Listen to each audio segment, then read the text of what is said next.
Hello and welcome back to my season in review. Tonight I'm delighted to be joined by Jasper Stuyven of Treks Segafredo. Jasper, how are you?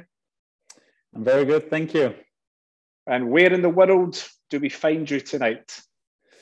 I'm home in Monaco at the moment. So winter training has started? Yes, I've been on the bike for 1 week or 8 days, you can say. Easy start. So if we rewind and go back to last winter, you had a different route to the start of the season in that you opened at the opening weekend, which I think is the first time you've done that. How did that feel? Did you feel as ready as everybody else? Did you feel underprepared, or how was it? I think the normal plan was to do Algarve, but then I think got cancelled last moment or end of January. And we had already the plan with the team to just don't try to mix up too many things, but just do another training camp with the team. So I didn't really mind it. I felt ready, and also the training camp went really well. I had my own altitude camp in Teide, in Tenerife, and then continued by another week with the team in Spain. And there I enjoyed it. It was a small group, so of course it's always nicer to go on training camp with a small group with some high intensity and high quality training. Maybe a bit too much if you look to the first race, but I didn't really feel. I wasn't too worried going into the opening weekend.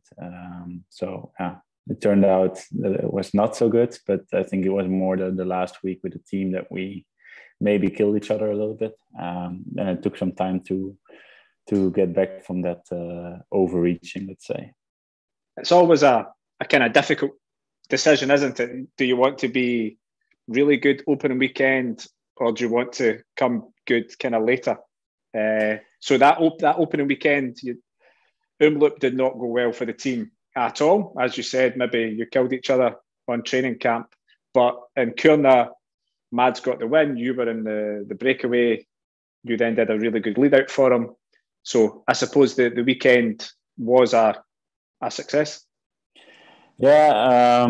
At the end, you always see, or we also read a lot of comments that we won by luck, and that we were not really present enough during Kuurne. But at the end, Metz is on top of the list on Sunday, and there's only 2 teams winning the opening classics, and Trek was one of them. So I don't think there was much to complain about. Winning is winning, and it was nice to kick back from a terrible Saturday, and I really enjoyed that feeling. And that it's also something I mentioned from the beginning, or from the moment I stepped on the bus after Omloop, that I couldn't believe that we were so much behind, because that was a little bit, some guys were thinking, how is it possible? We were riding so well last week, and the other guys are just so much better. I really didn't believe that. So I was convinced that we just had to believe in that the preparation was right, and that we just had to go all in again on Sunday. And I think it was nice to prove a lot of people wrong, and at least take Kuurne into the pocket. So it was nice to go to the next races. You received quite a lot of criticism after Umloop. Do you read it? Do you use it as motivation? After Omloop, I didn't really check it because with the team already you're a bit down. But I have to say that I was on my own with like 2 or 3 guys from quite far out from the finish. So let's say the last 8K, when you're really more coasting to the line, I had a lot of time to process and get my mind already onto the Sunday race, and that really helped on speaking with the media afterwards, to getting to the bus and keeping a positive mindset and try to cheer everyone up. Of course, then if you I think that really helps. Like if you are still racing and then things go wrong and you have to suffer and keep pushing, then you get to the line and you didn't even have the time to reflect or think about it, and then it's a different situation. So I think that was really beneficial for me, but also for the team. So then you go to Paris-Nice. It was quite a boring Paris-Nice. From your kind of perspective, there was no kind of wind. There wasn't many splits. When you left Paris-Nice with Milan-San Remo just round the corner, how were you feeling? How were the legs? To be honest, the legs were not super good. I felt I was still suffering a bit from that overreaching, and I think nowadays, especially a race like Tirreno or Paris-Nice at that time of the year, you really need to know when you're preparing another race, because I have the feeling that nowadays every race is such a high level, and I'm not a rider that can be 100% competitive when I'm not 100% myself in shape. There was days that I was suffering, and days that I was feeling better. But I went home from Paris-Nice with the feeling that I was strong, but I was pushing good numbers, but I wasn't feeling really, really good. I felt like I need a few days to get this change in the body to get that peak level. I could use some confidence. So then, pre-race, Milano-San Remo, what was the team tactic? Team tactic was a bit like, I think, in every team. After seeing Tirreno, we also talked about, okay, there's 3 guys, they're way above everyone else. So it's just about, if you get a chance to follow them. If not, try to still get a good result. And of course, we had Vincenzo also there, so he had the opportunity or the chances to go a longer way out or even try something himself. And then I had most of the day I had just Toms and Ryan with me to take care of me. And of course, at the end, going to the capos or the capis. It's about being together with the team. So of course the work from Jacopo also I was benefiting from. So it's a bit it's you could feel, I think, with a lot of teams that they were maybe scared with like the big 3, where in my opinion I didn't really agree on that, because every classic still has to be ridden, and I think that was, at the end of the day, now I can say that was the perfect or the good mindset to go towards the start line, I think. Do you, as a team or as a rider, plan different scenarios? Like, okay, I'm in, after Poggio, a group of 5, what do I do? A group of 10, what do I do? Do you think about that before the race starts? No, in a certain way, yes, but I think the answer on the other end will always be, you need to see who is there, because if there's so if you're many the fastest, how did you feel? Are there teammates? Yes, how many? There's so many factors that comes into play.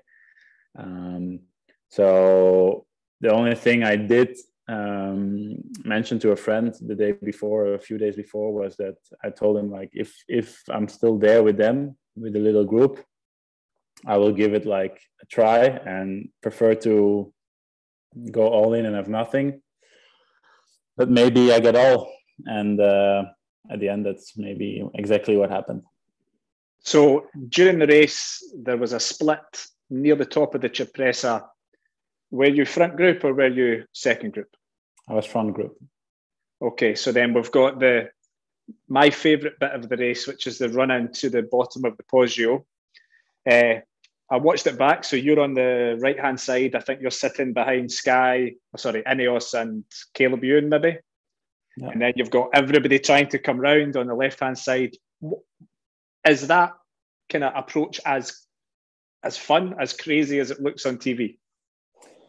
Yes, but it wasn't at the moment, because I actually always I'm one of the guys that is coming from the left, and for some reason Ineos took control a bit earlier than you would expect, coming out of the tunnel. So they blocked it also because Ineos is a team that is really good in holding their side of the road. So I was in the middle and waiting to open up, and then I saw it was Ineos in front, so I knew, okay, they won't open up, so I need to find a solution. And while I was moving to the right, I think at the time I was on the right side of the peloton, Jasper passed with Caleb in his wheel, and then I also knew, okay, Jasper is bringing Caleb to the front. That's the bottom of the Poggio will be his last moment. So it was a good wheel to follow to the front. And then I also knew, okay, if you're there the fifth or sixth wheel on the right side, you're also quite okay to get into the Poggio fine. But it was the first time I didn't do it every year, Sanremo, but it was the first time that I was on the right. So normally I position myself more on the left side.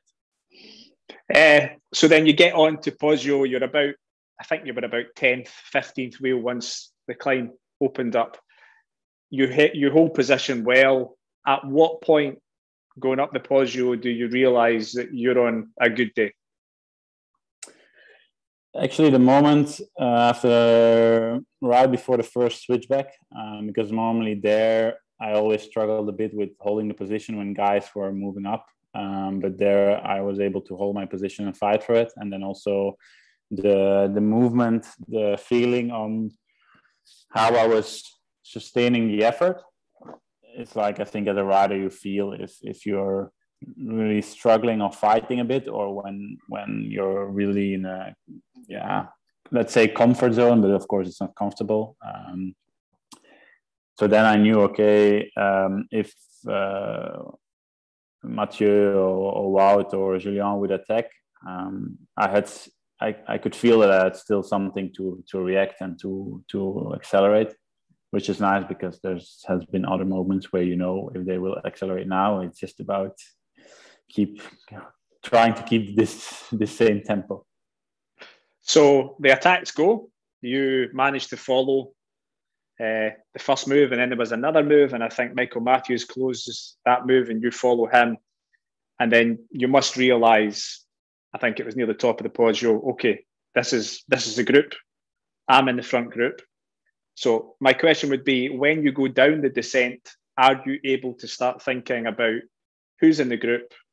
What's your tactic going to be? Can you think about that when it's going so fast? Going over the top, I knew there was all individuals. I didn't exactly know the guys behind me because, of course, at the end, there's a few who came back in the downhill or were just like 1 or 2 bike lengths behind me.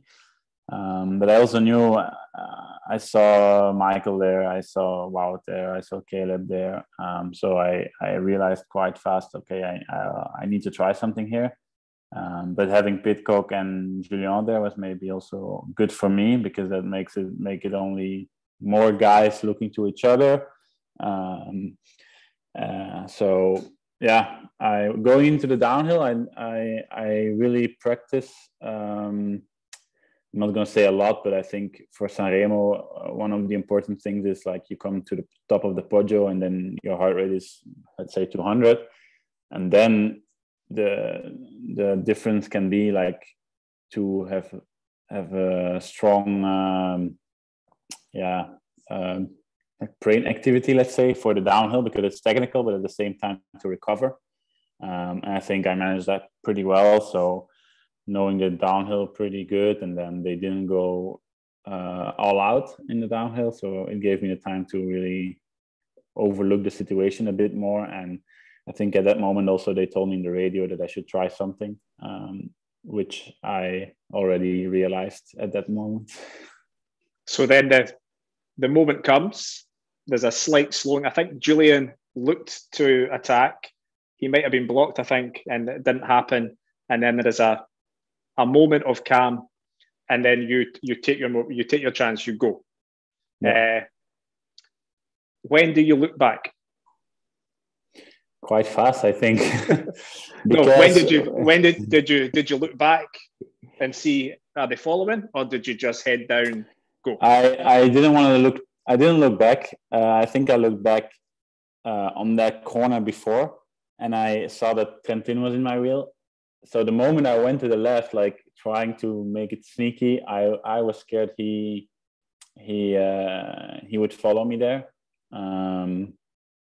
So the moment I attacked, I looked back to see if he was there or not.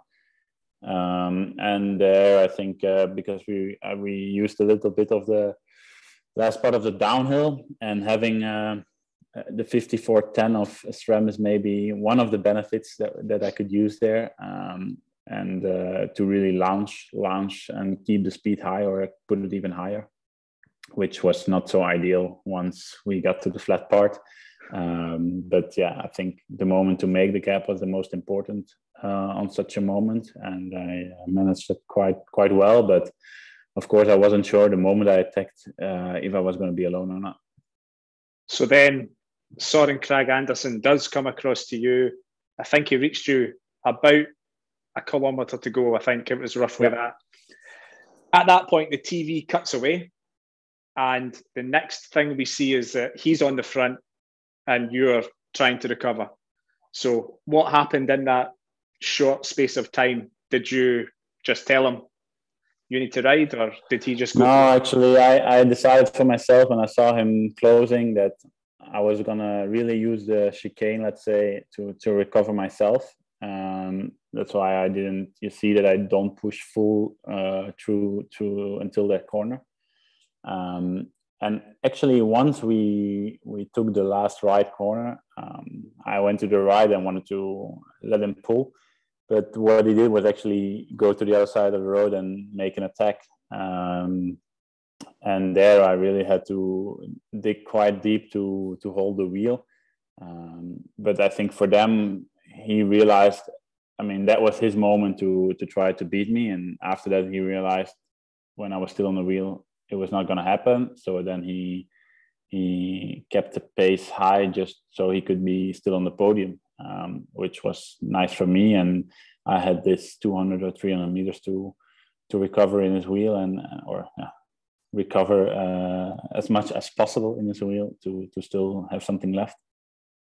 So then you sprint, you win, not by a huge amount in the end. They got quite close.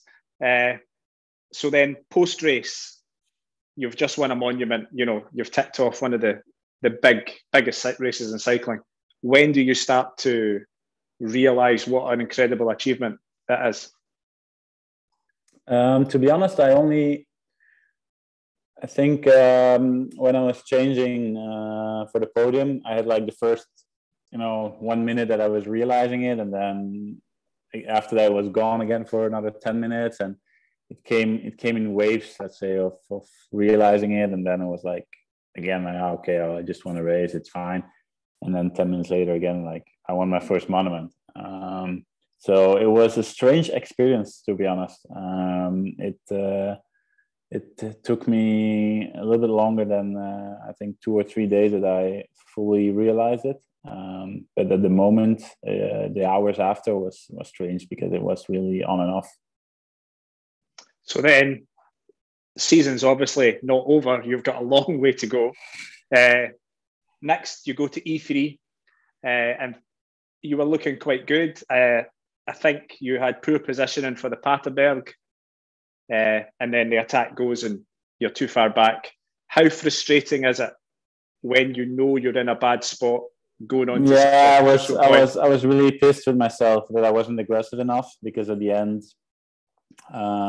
there were Kung and Trentin who made an aggressive, I mean, not aggressive in a bad way, but they just went and took 2 spots or 3 spots in front of me, but they were completely empty, so they blocked the whole road on the gutter, and there's no way you can go around it and then pass them and then close the gap.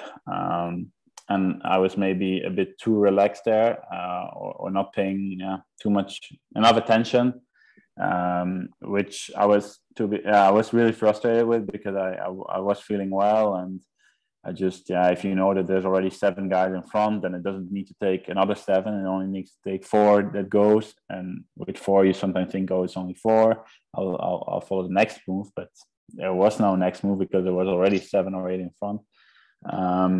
So I was a bit was disappointed, but also more frustrated with myself because I felt it was more me. Like, okay, you can say it's about positioning, but at the end, I should have been the one that was more aggressive to, especially on a climb like Paterberg, to be with Wout or with Mathieu.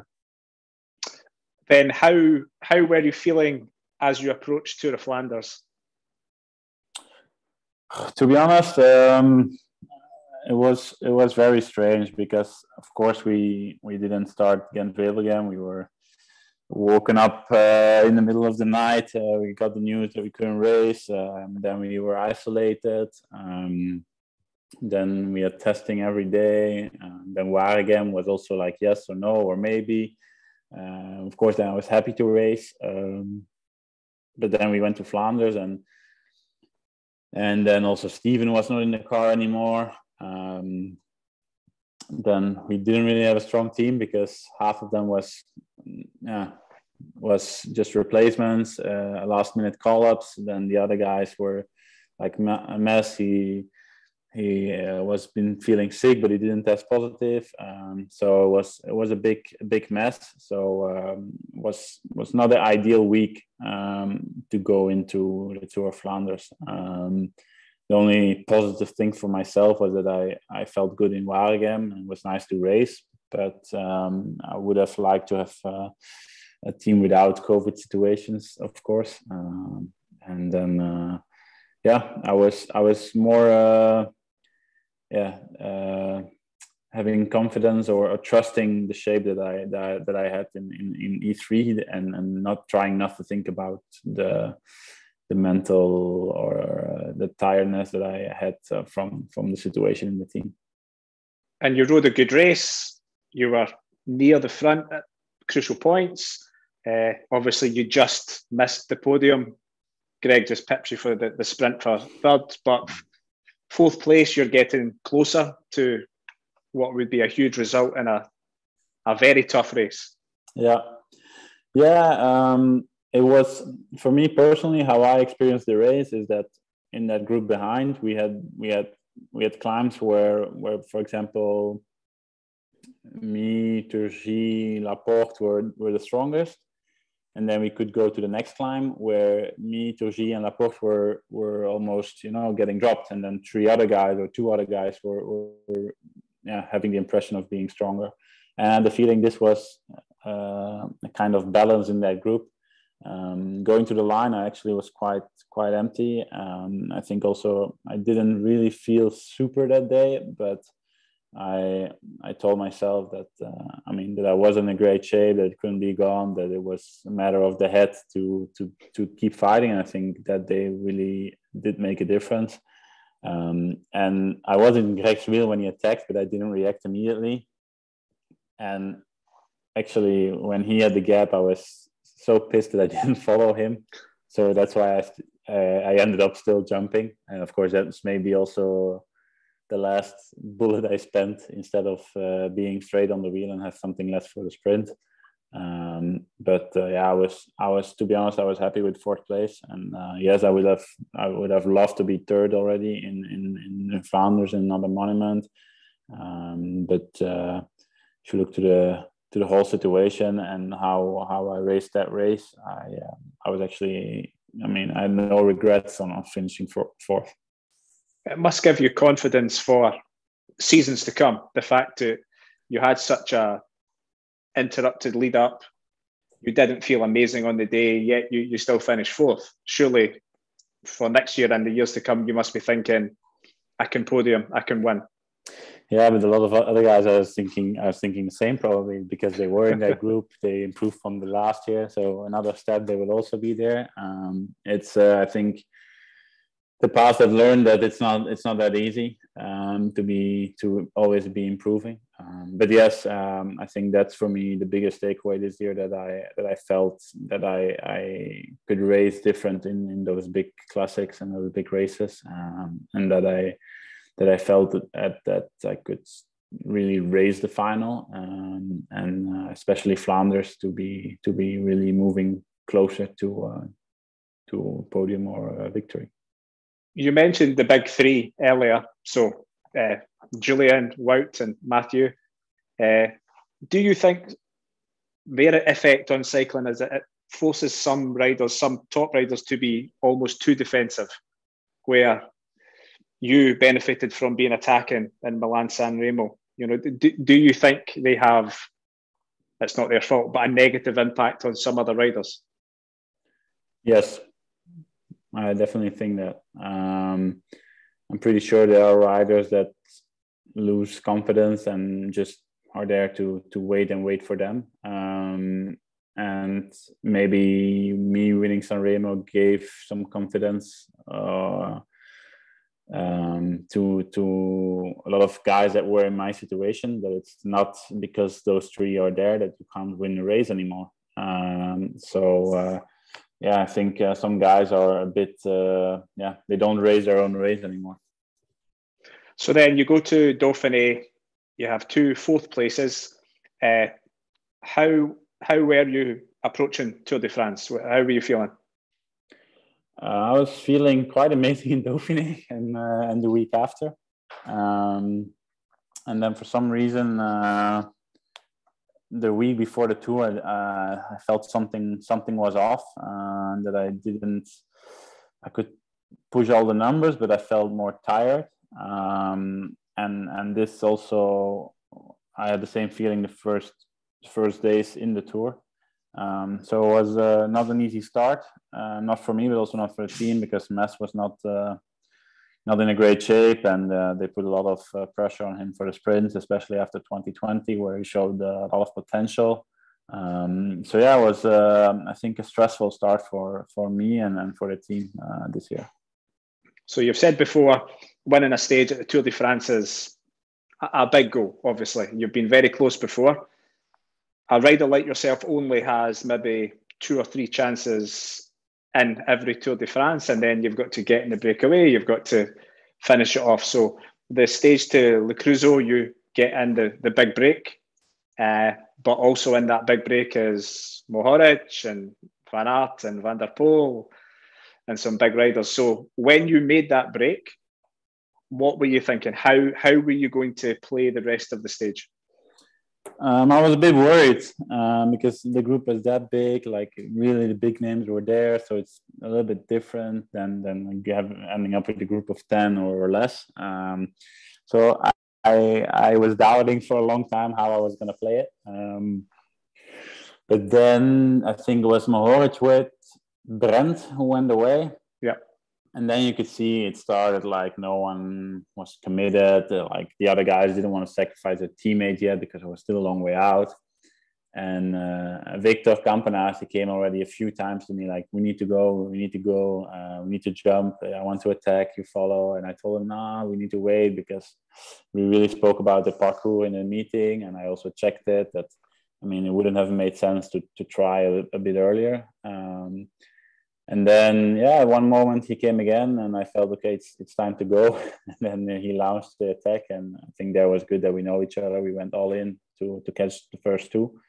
And then also because that a lot of guys will wait for Mathieu and they'll wait for a while to make their move, a bit like we just talked about, that they're scared to try themselves. And I think I managed to still ride my own race and also think ahead that a lot of guys will wait and look to those 2.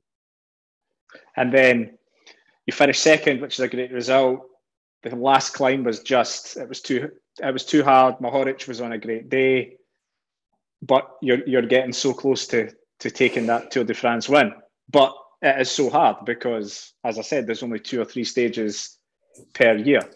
Like, and the problem for me, the problem is a little bit that if I go in those stages like now, then I always will end up with a guy like Mohoric or a climber that is there with me, and then there need to be one day that I can hold on. And on the other side, if it would be less hard, then maybe there would be a team controlling and try to making a sprint out of it. So I really feel like the stages are very, very limited, and then I still also need to be lucky with how races are going, especially later in the tour with fights for green. Like we have seen in 2020, there has been like 2 or 3 stages that were potentially for breakaways, but because of the green jersey fight, that didn't happen at all. But overall, yes, I've been close again, and I would love to get it one day, and I'll definitely keep trying it. So then fast forward to World Championships. Just how special was it to ride at home World Championships? I think it's really hard to describe. I think everyone experienced how special it was in Belgium with how many people were on the road. But for me, the first time we entered the circuit, and also the first 2 laps from the 4 laps in between, I really told myself to enjoy, and I also literally had goosebumps, and it was hard to describe how crazy it felt for me to race such a big event on home streets. Now, people have had their say on the tactics that day with Remco and such like. What I would like to talk about is the finale. So, Julian attacks on the climb and earlier on, and Wout doesn't follow, and then everybody's thinking, okay, maybe it was a good move, maybe he was just waiting. When you get into the final lap circuit, did you think you had a chance of winning? You mean when I was already with Michael, Dylan? And no. When everybody was still together, before Julian kind of got away. Because I was really, for me, the first time, like on the Smaashberg when Wout didn't follow, I really thought he was. So it's also maybe not one to accept that he didn't have a good day, but that's also because he didn't tell it then, or not a good day as expected. Let's put it that way.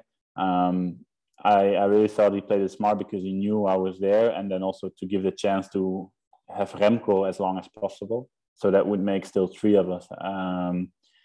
I think that was more of the idea. And then for me, when I saw Colbrelli jumping with Julian, I also had the feeling like, is Julian going to ride with him or the other way around, which also didn't really happen at one moment. I was a bit of thinking, and then we went to the local circuit, so I was still all in for Wout, so I was not thinking about winning myself at that point. And then Julian goes, you're left with Michael Valgren, Dylan van Baal. That was like a Monaco group ride, the 3 of you. Yeah. How hard was it to beat those 2 guys? Because it seemed really, it was tactical, and Van Baal was sitting on.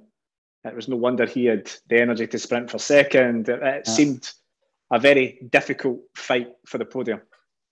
For me, I think there was, if I look back now, I think that was the disadvantage of racing in Leuven, in my hometown, because of course Julian was on a very, very good day, but at one point we were at 8 seconds. We could like see him there, and I was racing for a very long time. I think maybe until 3K to go, I was racing to win, and Dylan and Michael were racing for a medal, and that's it's there. I mean, it's a good choice because they got the medal, but I think as a racer you need to race to win, especially when Julian is only 8 seconds in front of you. So of course I was pulling full. They were maybe for a longer time already saving a little bit, then not pulling. I was maybe a little bit excited with the crowd and still trying to achieve and go for it. And that cost me, I think, especially if you see how hard we raced the whole day. It's not about being fast. It's about being what you have left in the tank. And I think that last lap, I definitely lost a lot more than them, just because they were racing for a medal and not for the win anymore, which I think is a bit, not disappointing, but it is what it is, but I would love to see it different. Yeah, if everybody pulled It could have been a different story. Yeah, and Julian probably would still have won. But you don't know that, because then you would be 5. Maybe tactics comes into play. I mean, maybe Nielsen would have won. Okay, then you can discuss that Julian is a nicer world champion than Nielsen, but still, it's about giving yourself the chance to actually race for the win. And yeah, I think I missed that. I missed that. How you say that? How I missed that vibe a little bit with Dylan and Michael in the final. So then we go to Paris-Roubaix. So you're normally very strong in this kind of end of season period, August onwards, but Paris-Roubaix was just an unlucky shit day. Yeah. Yeah. I was prepared to crash, and to be honest, I was also a bit scared to go to the first sector. Once that was over with, I felt some stress going away, and I was ready to race the race. But then, I had to change the bike at the same time that Wout is changing bike, because that was on TV, so that's like kind of a comparison. But then I got a bike that also had a mechanical. So I ended up changing to the other bike. Then I crashed on the car, changing again to the other bike, ending up changing to my initial bike that was fixed, I think 1K before Haveluy. And you also know that Haveluy is one of the most important points, because after that, you go to the forest, and then trying to pass people on Haveluy, I got launched into the field, into the ditch, because of another guy having a flat tire and going full to the right. So I chased for a very long time alone, and then you just know that part is your final. And at one point I make it back, but you just know that the moment the first guys start their final, it's for me, I can just hold the tempo and not go with them anymore. So that was a bit frustrating, but on the other hand, I think everyone knew with Roubaix that how it was this year, that you had to.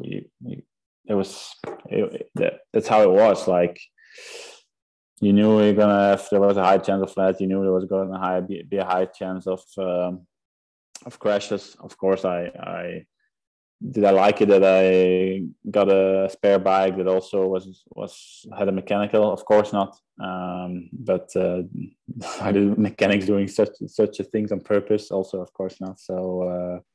That's just a mechanical sport, and it was a bit disappointing, especially after Worlds. Like, it was a hard week to turn the page, and then also prepare yourself mentally for another really hard battle.